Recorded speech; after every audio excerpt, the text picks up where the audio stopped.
Do you see that water tower here in the town of Rhodes? A lot of people don't know this, but it's part of the revolutionary transportation system of the Old West in 1899. Yes, the railroads and the trains. When you see these fascinating locomotives coming in on the horizon, everything feels right. Nothing about it raises any suspicion. You simply believe you're living in the real Wild West. That's why I spent weeks obsessing over every single detail that makes the trains in Red Dead Redemption 2 realistic or not. All of that while watching train experts' videos, educational content, and even entire historical documentaries about where Rockstar Games might have drawn inspiration to design the trains in this revolutionary Wild West game. And I swear this video is going to get interesting even though it's about trains. The first thing you need to know is that I'm not some hardcore purist trying to nitpick every tiny thing that's wrong with a train, especially because I don't even know all that stuff myself. I'm not some kind of train spotting fanatic either. Apparently there isn't even a proper word for that. So let's just call these people rail nerds, I don't know, anyway. And honestly, I pretty much see this the same way you do. And I think Rockstar did a brilliant job with the trains in this game, especially since my own knowledge was pretty limited before all of this, before I started listening to the experts. Rockstar has always been known for its realism. They built a strong sense of time and place into the game, and that feeling, my friend, is far more important than technical accuracy. When you're trying to tell a story like Red Dead Redemption 2, you have to understand that to create that feeling, they inevitably had to make choices. And those choices were deliberate, and some of them are absolutely absurd when you stop to think about it, but they work and it's beautiful. After all, before this video, you'd probably never stop to ask yourself whether the trains in Red Dead Redemption 2 are realistic, right? So let's start with the obvious, the locomotives themselves. When you look at a locomotive in Red Dead Redemption 2, it looks pretty complex. There's that big boiler, the massive wheels, the smokestack puffing out smoke, everything you'd expect, but if you know even a little bit about steam locomotives from that era, you quickly realize that a lot is missing. Even though the game includes valves and other elements that were realistic, it's clearly very simplified. And in real life, there was a lot more going on. All of that was there just to keep the damn thing from exploding. Because yes, steam locomotive boilers did explode fairly often. In fact, it was one of the biggest dangers of the job, which is why real locomotives were covered in instruments, safety valves, external piping, and all kinds of visual clutter. Messy, sure, but necessary. But this is exactly where the clever part comes in. If Rockstar had put all of that in, you wouldn't even notice it. It would probably be way too confusing and you'd just end up ignoring it.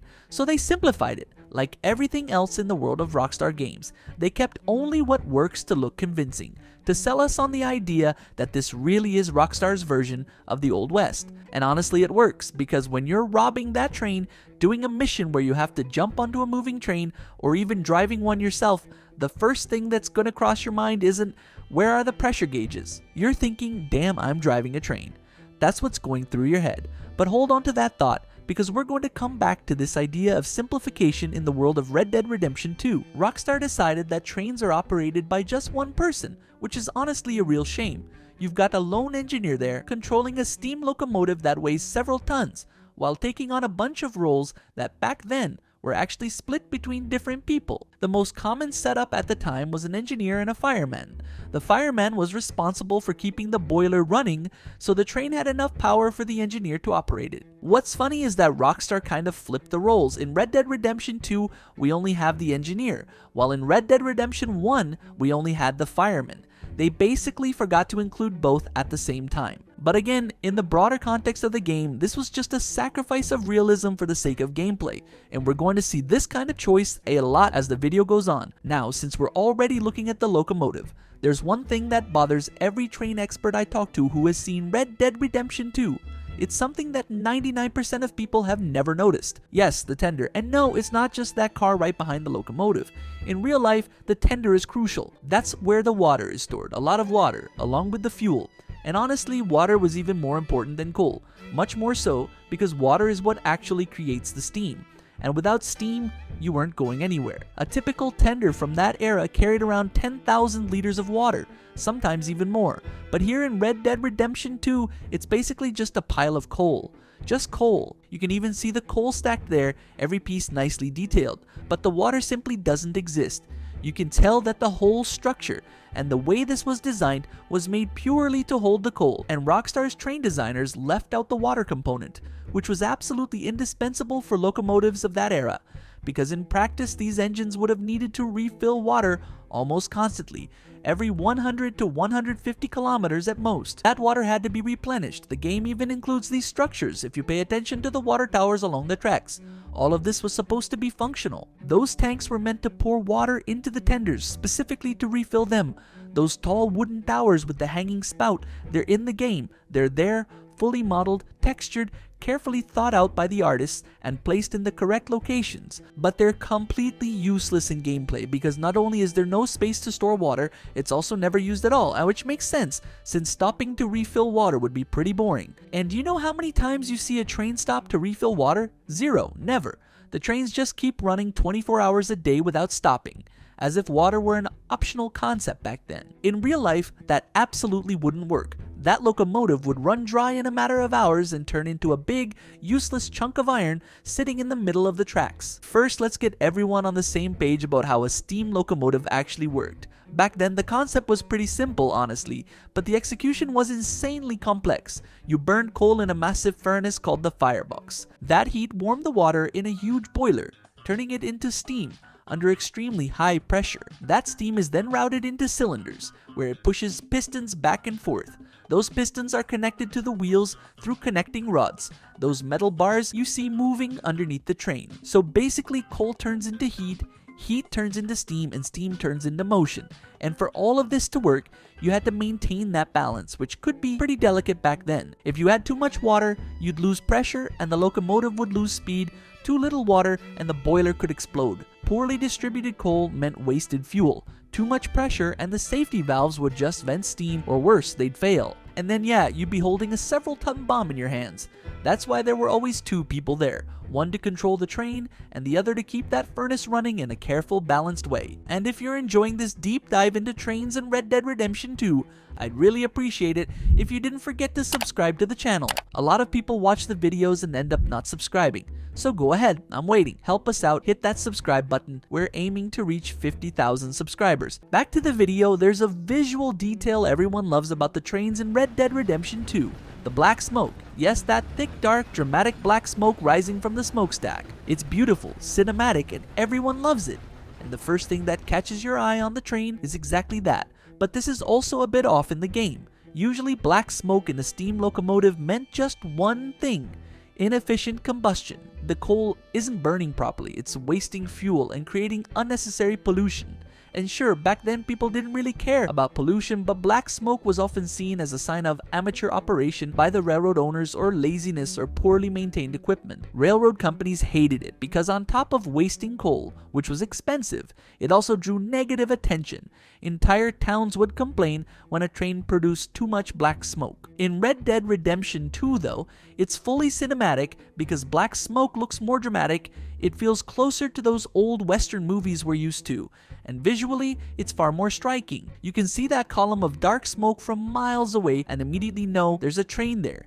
Rockstar probably knew this wasn't realistic, but chose it anyway because obviously it looks way cooler and far more cinematic. And since we're talking about cinematic things, let's talk about the sparks, those beautiful sparks that fly off the wheels when the trains break. It's one of the most satisfying visual effects in the game, and in movies too. There's just one small problem. In reality, that didn't happen very often. In fact, it almost never should have happened. Real engineers were trained to avoid exactly that. The brakes were designed to create friction on the brake shoes, not on the wheels, and braking was always meant to be gradual and controlled. You didn't just lock the train up all at once, and Rockstar knows that. They also know we grew up watching movies, grew up watching westerns, seeing trains in cinematic chases, with sparks flying everywhere, and that loud, exaggerated sound. So they did it that way not because it's real, but because it's the feeling we expect from reality. Alright, so far, we've only talked about the locomotives themselves, but there are other things that are pretty absurd when it comes to Red Dead Redemption 2's trains. You've probably never stopped to think about the railroad geography in this game. The rail lines in Red Dead Redemption 2 make turns that simply wouldn't exist in real life. like 90-degree curves, sometimes even tighter and extremely steep climbs. Some of those downhill sections simply couldn't exist. This location here, west of West Elizabeth, is honestly a joke. As you can see, geographically this would never exist, and a train would never be able to travel along a route like this. But you can understand why Rockstar committed these so-called absurdities, because the game's map is compressed, everything is smaller and much more dense. So the railroads had to adapt to that ecosystem, the way Rockstar's worlds are mapped. Railroad engineers would spend months, sometimes years, planning certain routes. The goal was always the same: keep the line as straight and as flat as possible, because curves and steep grades meant slowing the locomotive down, and that meant burning more coal, which meant higher risk, including derailments. And if a curve was too tight, you had to slow down a lot or face a very real risk of tipping over. And there was nothing railroad companies hated more than reducing speed, because time is money, literally. Transport contracts were based on punctuality, so they blasted through mountains, built tunnels, and constructed massive embankments, all to keep the line as straight as possible. And when it was absolutely necessary to make a curve, it was very gradual, extremely gradual. The game cares so much about railroads that throughout the story, we even get side quests that help with building this infrastructure. There are small storylines centered around the construction of this crucial transportation system of the time, involving land disputes and clashes between powerful companies, which is absolutely realistic and very common for that era. And another really cool detail that impressed me when I learned about it is that the locomotive's bell rings when the train approaches crossings. That's also correct and historically accurate. That actually had to happen in real life. But if you pay close attention, even though you can hear the bell sound, the bell itself is pretty static. It's just an inanimate 3D object that magically produces sound. They're tiny, very small details, but you can understand that Rockstar chose to invest its resources where it made sense. After all, no one is really looking at it, right? Red Dead Redemption 2 also suffers from scaling issues, both smaller and larger than they should be. Sometimes it's pretty easy to notice that certain scales were adjusted so the player could have proper gameplay inside the vehicles and perform robberies, missions, and platform jumps. That's why at times the train cars feel too short in length and too narrow in width. Some cargo also looks out of scale, but that's completely acceptable within the context of the game. Speaking of cargo and the economy, train tickets cost a few dollars, just a handful of dollars. That feels reasonable within the game's economy, where it's easy to make money and train fares quickly become negligible for the player, especially after Chapter 2. But in real life, it was very different. By the end of the 19th century, the average price was around 2 cents per kilometer. In other words, it should cost much less, way less. But once again, the price is purely a gameplay effect. Historically speaking, the game charges about 20 times more than what would be considered plausible for the period. And speaking of history, 1899 was a rough year for America, a really rough one. The country was still recovering from the Panic of 1893, a devastating financial crisis that caused one of the worst economic depressions in American history. And this whole economic crisis highlighted a very real problem that was common at the time: train robberies, which the game portrays a lot. In real life, you didn't just jump onto a moving train and take control of it. That's not how it worked. Obviously, train robberies were planned operations. You needed information: what valuable cargo the train was carrying, and where along the line it would be most vulnerable. And we actually see this right at the beginning of the game, with the gang scouting things out, planning a train robbery, gathering that information, and then pulling it off. Back then, it wasn't easy at all, and Red Dead portrays this genuinely well. It required contacts, bribes, and sometimes even insiders on the inside. That's also portrayed perfectly in the game. After that, you had to choose a location, preferably somewhere remote, far from towns and far from the authorities, because it could take hours before law enforcement even found out. And the most common method really was to block the tracks, something we see many times in the game, very accurately portrayed throughout the campaign. The upside was that the profits were genuinely impressive, and if it worked, it was absolutely worth it. And we hear Dutch say several times that just one robbery, one train would solve the gang's problems. But just like the game shows, by committing those robberies, you were creating powerful enemies who would hunt you down to hell and back. So after all this explanation, after everything I've told you, what do we conclude? Are the trains in Red Dead Redemption 2 actually realistic? No, they're not realistic. They're simplified, exaggerated, and sometimes completely made up. But you know what's most impressive about all of this? They're convincing. They create exactly the right feeling we need during gameplay. And that's what really matters, folks, because Red Dead Redemption 2 never promised to be a simulator. That's not what it is. The goal of the game is to tell a story and let you live in it. It's Rockstar Games' vision. What would a Western game look like for this era? The trains in Red Dead Redemption 2 are realistic, they're exactly what they need to be.